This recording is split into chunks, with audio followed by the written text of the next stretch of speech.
Study IQ IAS, आपका selection हमारा mission. नमस्कार दोस्तों अमेरिकन सोसाइटी में आपको एक चीज देखने को मिलेगी कि भले ही आप कितने वर्षों से वहां के नागरिक क्यों ना हो, भले ही आप उनके विचारधारा को कितना मानते क्यों ना हो, लेकिन अगर आप इमिग्रेंट हो, अगर आपका ओरिजिन किसी दूसरे देश का है, तो आपको अब्यूज झेलना पड़ता है, आपको रेसिस्ट रिमार्क्स झेलने पड़ते हैं। और सोच के देखिए, हम बात कर रहे हैं यहाँ पर विवेक रामास्वामी की। विवेक रामास्वामी ऐसे पर्सन है, पॉलिटिशियन है, जो राइट विंग की जो विचारधारा है ना, उनको एक प्रकार से सपोर्ट करते हैं, उसके बावजूद भी उनको ये रिमार्क झेलने पड़े। आप सोचिए, ये देख सकते हो, go back to India amid H-1B visa row, Vivek Ramaswamy's anniversary post for wife met with racist remarks. तो थोड़ा सा इसको समझने की जरूरत है कि हुआ क्या। देखिए, यहां पर क्या है ना कि विवेक रामास्वामी के ऊपर जो रेसिस्ट बैकलैश हुआ है ऑनलाइन, और क्योंकि उन्होंने अपना वेडिंग एनिवर्सरी का जो पोस्ट है वो शेयर किया। 10 साल उनके वेडिंग को हुए थे, 10th एनिवर्सरी था, वो मैं आपको आगे बताऊंगा इसके बारे में। लेकिन कहीं ना कहीं ये दिखाता है कि अमेरिकन सोसाइटी में इमिग्रेशन को लेकर कितना ज्यादा डीपर टेंशंस है। Race, identity, H-1B visa debate को लेकर कितना ज्यादा आपको डिबेट देखने को मिलेगा, वो इस पर्टिकुलर इंसिडेंट से आप आइडेंटिफाई कर सकते हैं। खैर, यहां पर सबसे पहला क्वेश्चन है कि विवेक रामास्वामी कौन है। देखो, he is a prominent Indian American biotech entrepreneur, author भी हैं। और ध्यान रखिएगा, 2024 में जो यूएस का इलेक्शन हुआ था, उसमें फॉर्मर रिपब्लिकन प्रेसिडेंशियल कैंडिडेट भी थे। कई सारे स्पीच, कई जगह वो जा जाकर रिक्वेस्ट कर रहे थे, और अल्टीमेटली उन्होंने अपना जो पूरा सपोर्ट है वो डोनाल्ड ट्रंप को दिया था। And he is also known for his anti woke rhetoric.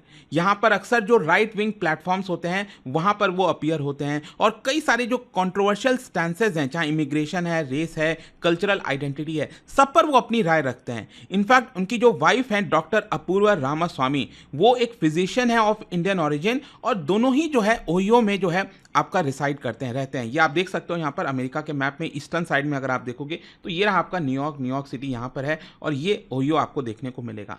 तो अब हुआ क्या है, क्वेश्चन ये है कि एग्जैक्टली हुआ क्या। देखो, उनका 10th एनिवर्सरी था 25 मई को, तो उन्होंने अपना जो हार्टफुल इंस्टाग्राम जो पोस्ट है वो शेयर किया ट्विटर पर।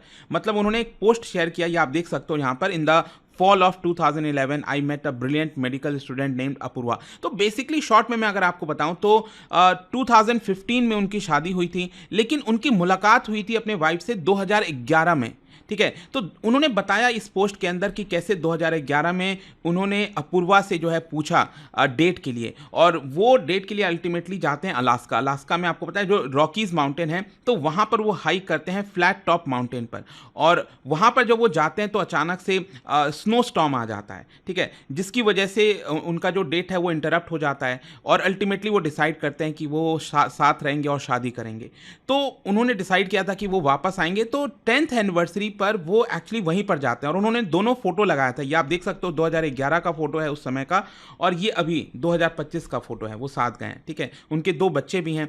तो बेसिकली यहाँ पर वो एक प्रकार से अप्रिशिएट कर रहे थे, अपने वाइफ की भी तारीफ कर रहे थे। अच्छी बात है, 10th एनिवर्सरी है, खुशी का मौका है, तो वो इस चीज को शेयर करना चाहते थे। लेकिन हुआ क्या, उल्टा यहाँ पर अगर आप देखोगे उनके पोस्ट में आपको रेसिस्ट, जेनोफोबिक जो कमेंट्स हैं वो देखने को मिलेंगे।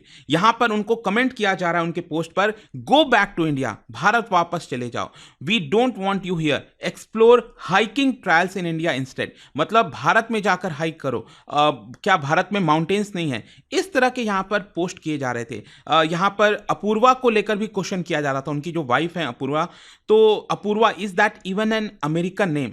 तो क्वेश्चन कर रहे थे, ये तो अमेरिकन नेम नहीं है, ऑब्वियस सी बात है, ये इंडियन नेम है। तो यहां पर रेशियल स्लर्स, रिमार्क्स, उनके स्किन टोन को, उनके कल्चर को लेकर, उनके नाम को लेकर लगातार पास किया जा रहा था कमेंट्स के अंदर। कुछ यूजर्स ने तो इनफैक्ट उनका जो एक्सेंट है उसको भी मॉक किया, जो लॉयल्टी है अमेरिका को लेकर उसको भी क्वेश्चन किया। तो आप समझ रहे हो कि यहाँ पर अमेरिकन सोसाइटी में, देखो, हर देश में अलग अलग प्रकार के इश्यूज, प्रॉब्लम्स देखने को मिलते हैं। तो ऐसा मत सोचिएगा कि अमेरिका एक डेवलप्ड कंट्री है, वहां पर सब कुछ अच्छा है, ऐसा नहीं है। वहां पर दूसरी तरह की प्रॉब्लम है, रेसिज्म की प्रॉब्लम बहुत बड़ी है। जैसे हमारे देश में अलग अलग प्रकार के, चाहे रिलीजन रिलीजन को लेकर हो या फिर किसी भी और चीज़ को लेकर, जाति को लेकर हो, तो वो एक अलग मामला चलता रहता है। लेकिन वहाँ पर आपको रेसिज्म से रिलेटेड ये सारी चीज़ें देखने को मिलती हैं। इनफैक्ट कुछ जो पोस्ट है मैं देख रहा था उसमें ब्लीचिंग को लेकर कि आपका जो स्किन टोन है वो थोड़ा सा लाइटर क्यों है, 3-4 लाइटर क्यों है, तो बेसिकली स्किन टोन को लेकर इस तरह के काफ़ी रेशियल जो रिमार्क्स है वो पास किए जा रहे थे। अब क्वेश्चन ये है कि रेसिस्ट बैकलैश क्यों हो रहा था। देखो इसके पीछे का मैं आपको एक बैकग्राउंड बताता हूं। H1B वीजा को लेकर विवेक रामास्वामी ने बेसिकली क्रिटिसाइज किया था H1B वीजा प्रोग्राम। वही मैं आपसे कह रहा हूं कि जो चीजों में वो सपोर्ट कर रहे थे वही लोग एक्चुअली में उनको बैकलैश कर रहे हैं। तो यहां पर H1B वीजा, आपको पता ही है कि डोनाल्ड ट्रंप इसके खिलाफ हैं काफी, कि इतना ज्यादा जो वीजा प्रोग्राम चल रहा है इसकी वजह से बहुत सारे जो माइग्रेंट्स हैं वो अमेरिका में आते हैं। तो बेसिकली वो एक प्रकार से H1B वीजा प्रोग्राम को क्रिटिसाइज किए थे जब प्रेसिडेंशियल जो पूरा रन चल रहा था। एंड इसके अलावा उन्होंने कहा कि कैसे इस पूरे सिस्टम को डिसमेंटल कर देना चाहिए, और अगर वो एज अ प्रेसिडेंट इलेक्ट होते हैं तो यहां पर बहुत सारे चेंजेस आएंगे ताकि जो माइग्रेंट्स हैं वो उतने बड़े मात्रा में अमेरिका में ना आ सके। सो डिस्पाइट हिज क्रिटिसिज्म क्या होता है ना, यहां पर यह बोला जाता है कि उनकी जो कंपनी है, बायोटेक कंपनी है रोइवेंट साइंसेज, उन्होंने इस कंपनी ने 100 से ज्यादा लोगों को, and that too mostly Indian nationals, H1B visa के थ्रू हायर किया है। तो यहां पर क्या है ना कि कई लोग उनके हिपोक्रेसी को बताते हैं कि देखिए एक प्रकार से वो H1B वीजा प्रोग्राम को क्रिटिसाइज करते हैं, लेकिन दूसरी तरफ यहां पर वो खुद उनकी जो कंपनी है वो हायर करती है वर्कर्स को H1B वीजा के थ्रू। जो यहां पर राइट विंग जो नेशनलिस्ट हैं वो भी अपोज कर रहे हैं विवेक रामास्वामी को, और जो इमिग्रेंट राइट्स सपोर्टर्स हैं वो भी एक प्रकार से अपोज कर रहे हैं। तो दोनों ही तरफ से उनको बैकलैश झेलना पड़ रहा है। फिर इसके अलावा अमेरिका में आपको रेशियल आइडेंटिटी पॉलिटिक्स देखने को मिलेगा। जो इंडियन अमेरिकन फिगर है ना आपका कंजर्वेटिव सर्कल्स में, उनको बहुत ही डेलिकेट लाइन पर चलना होता है। मतलब देखो क्या है ना कि जो कई सारे राइट विंग सपोर्टर्स हैं वो आपको तब तक एम्ब्रेस करेंगे जब तक आप उनकी विचारधाराओं को सुनोगे, मानोगे। तो विवेक रामास्वामी राइट विंग सपोर्टर्स को सपोर्ट करते हैं, एक प्रकार से उनकी विचारधारा के साथ ही जाते हैं एक तरह से। लेकिन जैसे ही यहां पर आप पर्सनल मैटर में जाओगे, जैसे विवेक रामास्वामी ने जस्ट एक पोस्ट डाल दिया पर्सनल मैटर से रिलेटेड, फैमिली, कल्चर, तो तब आपको बैकलैश तुरंत झेलना पड़ता है। आप समझ लो कितना ज्यादा डुअल स्टैंडर्ड आपको अमेरिकन सोसाइटी में देखने को मिल रहा है। फिर इसके अलावा सोशल रिसेंटमेंट में ये एक तरह से दिखाता है। मतलब ये जो इंसिडेंट है किस तरह से ऑनलाइन रेसिज्म बढ़ता जा रहा है अमेरिका में, स्पेशली एंटी एशियन सेंटिमेंट काफी ज्यादा आपको देखने को मिलेगा। एंड स्पेशली जो कोविड के बाद इकोनॉमिक एंग्जाइटीज हुई है दुनिया भर में, इमिग्रेशन पॉलिसी को लेकर डिबेट चलता है, तो इन सारी चीजों की वजह से और ज्यादा ऑनलाइन रेसिज्म जो रिमार्क्स है वो लगातार पास किए जाते हैं। खैर इसको लेकर क्या कोई सपोर्ट भी मिला है? बिल्कुल ऑब्वियस सी बात है। जब इस तरह से बैकलैश हो रहा था तो कई सारे जो पब्लिक फिगर्स हैं, जर्नलिस्ट हैं, सिटीजन्स हैं, उन्होंने जिस तरह से सपोर्ट किया वो भी काबिले तारीफ है। कई लोगों ने कहा कि you can disagree with his politics but this is unacceptable, he is an American as anyone else. तो कई सारे जो यूजर्स हैं वो भी अपने जो स्टोरीज हैं वो भी शेयर करने लग गए कि वो इमिग्रेंट हैं, वो कैसे अमेरिका में आए थे। तो एक प्रकार से उनको सपोर्ट भी मिला। लेकिन चौंकाने वाली बात यह है कि जो कई सारे रिपब्लिकन लीडर्स हैं ना, प्रोमिनेंट रिपब्लिकन लीडर्स, वो चुप थे इस मामले में।